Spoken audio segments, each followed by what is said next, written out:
K-means is a centroid-based unsupervised clustering algorithm.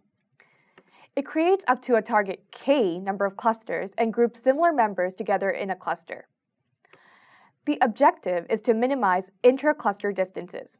By intra-cluster distance, we mean the squared error of the distance between the members of the cluster and its center. Next, we will look at the K-means algorithm in more detail. The K-means starts with initializing centroid locations. Typically, it will randomly initialize the K-cluster centroids.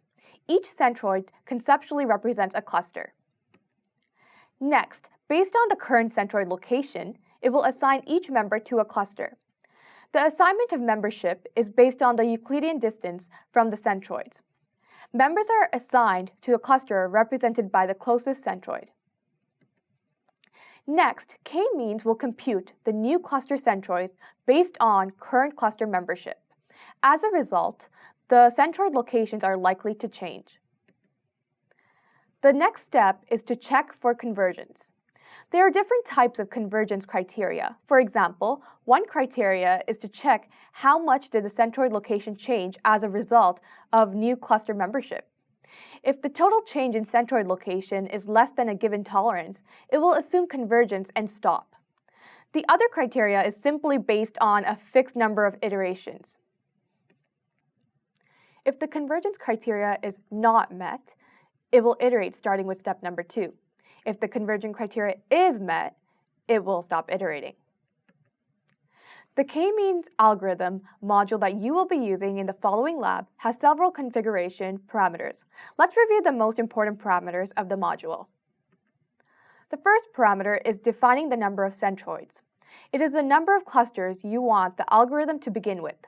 Note that the model isn't guaranteed to produce exactly this number of clusters. The algorithm starts with this number of data points and iterates to find the optimal configuration. The next parameter is the initialization approach to select the initial centroids.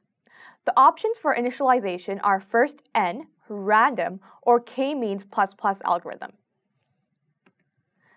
Another parameter is the distance metric.